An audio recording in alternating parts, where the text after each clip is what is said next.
big North American LCS debut. Thank you very much, Riv. So LMQ starting the season off tied for first place now, one of 3 teams with a win here. And they look very good. They're one of 3 teams with an unmodified roster over the last couple of months there. They looked coordinated, as Jat talked about. It's a scary team. Yeah, and they should. They've been playing together for a long time. They all made the move over here together, and that really should bring a team together. It definitely has. They're a very cohesive unit. Yeah, one thing I actually really liked was there's an interview with one of the players who says, I want to win the Season 4 World Championship for America, right? They're coming in and they're fully embracing that culture too, which is, I like that. I was always like, well, you know, with the team sort of importing themselves over and choosing to be an American team, but coming from China, are they going to make the transition to be an American team? I think it's actually their goal here, and so it's a team. I think it's going to be a fun team to watch as they grow throughout the series. And this game particularly, I have to say, they had a really good plan. This Pobelter versus Xiao was obviously a very crucial matchup to them. They had an early roam after taking the side turret, sending 2 people mid to get that kill on Pobelter, and that's where that CS lead that they were talking about, Xiao over Pobelter, because he got pressured early, and that wasn't the last time that they showed up mid either. No. They set the top laner there, everybody repeat ganks at Pobelter, and you can see it definitely flustered Pobelter. He had an off game. Yeah, he missed a lot of ultis. There was deaths where he just didn't cast on a teammate, or times where he got chunked out without casting on himself before getting silenced. And I do want to keep talking about the rotation to the mid lane, though, because we've had this evolution of the lane swap metagame, right? So back in like Season 2, it's like, well, you freeze it out, you 2-on-1, maybe you dive the guy if he defends his turret. Then we fast forward to like the beginning of Season 4 here, and it's like, oh, it's 4v0s, and you go hard for the turrets, you kill 2 of them, then you reset your lanes. Now we're at a point where it's slowed down substantially, and you've got like 2-on-0s. But when you've got a 2-on-0, you can leave the AD carry by himself, and the support can go roam. Like now on 2-on-0s, now the mid laner's got all the attention instead of none of the attention, because people are freed up to go do other things. It's really fun how it keeps trying to transition it. And he should know that because he knows everyone's on that bottom side. Yeah. And what you got to do is have either ward coverage or play to the other side of the map where you actually have control.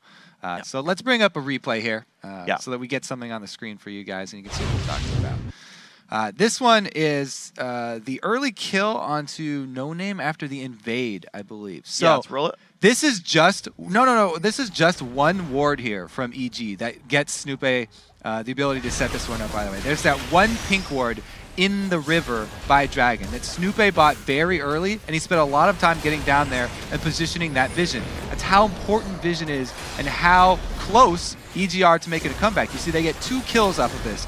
That one pink ward in the little pixel bush down there awards them a huge boost of confidence, a big comeback in this. And you can see at that time, LMQ actually had regular vision wards all over the jungle. Yeah. That's why No Name goes for this invade, because he feels confident that they have complete control over it. They can see everything. He's catching them off guard, but he doesn't walk through that tiny bush, doesn't see the pink ward, and it costs him his life as well as Moore's life. Yeah, I'm surprised that, like, I know at the beginning of the season we're like harping on it. It's like, man, you guys got to walk through that brush and attack move through it. And it's still happening. If you're new to the NALCS, maybe you haven't learned yet.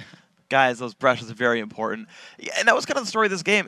And I know Jat talked about it during the commentary, is that LMQ was kind of playing everything else right, but EG was like finding these fights. And like the actual battles tended to go EG's way for the first 20 minutes or so. They kept finding team fights that worked out. And when you've got Thresh peeling for a Kog'Maw, you tend to have pretty good team fights.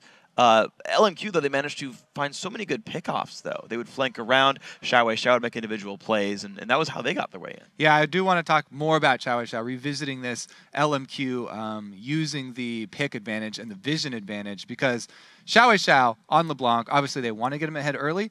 They want to send an assassin at a split pusher. That's the oldest way of dealing with split pushers. You send a more powerful assassin to kill him.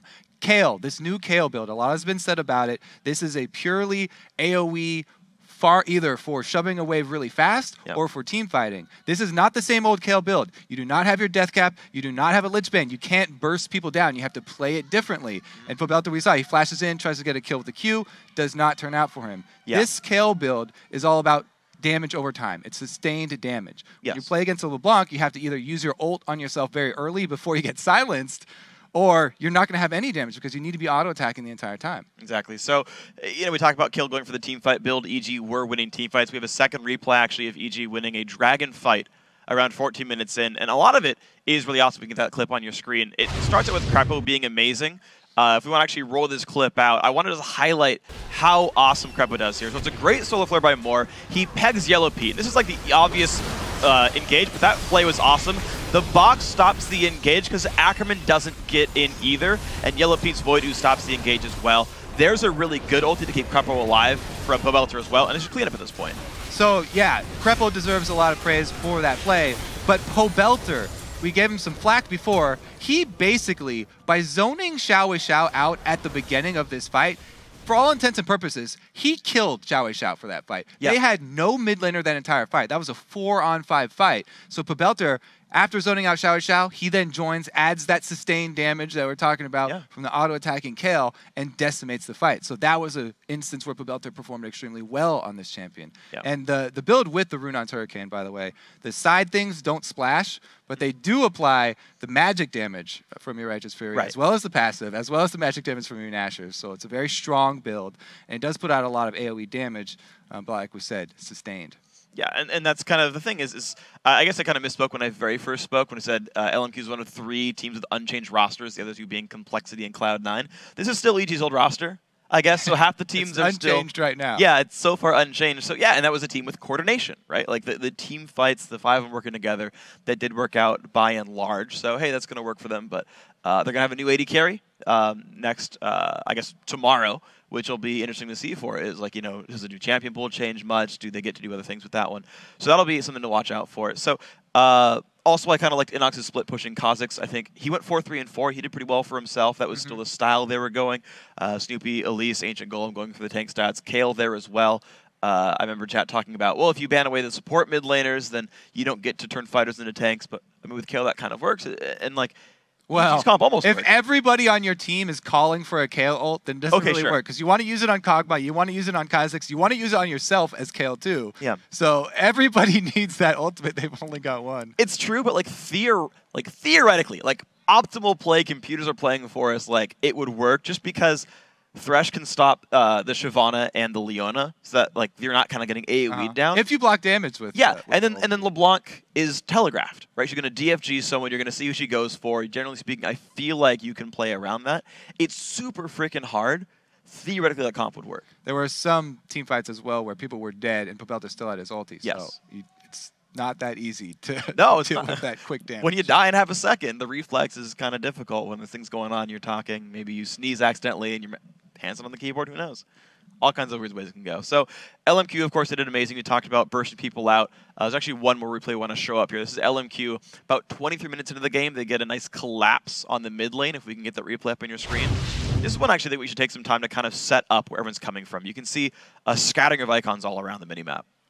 Yeah, pretty good ward coverage from both sides, and both sides are pinging. Everyone knows what's happening coming into this fight, and they both have the plans. Teleports abundant teleports. All right, so you can roll this out, and actually starts close to 4v4. Kale's going to join pretty soon. Lucian Kha'Zix still away, but the engage, it's basically a 2-man AoE, and Krepo doesn't get to stop anyone from engaging because he's stunned by Solar Flare when Ackerman comes in. And it's a pretty easy pick on an Inox. Okay, he does eventually get out with the Kale ulti, but it's already fighting down a man, which just gets it more and more difficult. You finally got some auto attacks down from Pobelter, but he gets traded back. And, you know, Yellow Pete's not in a good spot anymore. Like, if the fight starts and LMQ's already surrounding you, there's no way for EG to get out. Krepo can't disengage when he's already dead. Exactly. They have been corralled here into this middle of the entire map. The center of the map here. That's where you don't want to be stuck as a Kog'Maw team with immobile AD carry. And if Thresh is close to you, he's not going to lantern you anywhere. Yeah. Pobelter was not there at the beginning of the fight, so they didn't have the crucial ulti that they need to block a lot of the beginning damage.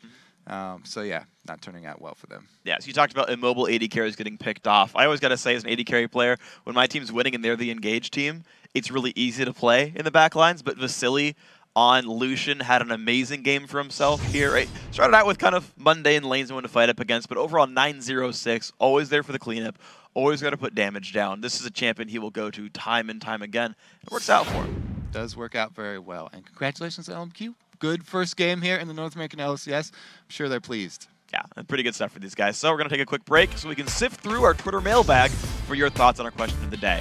Then it's straight into our next game, Complexity versus the recently renovated Dignitas. Don't go anywhere.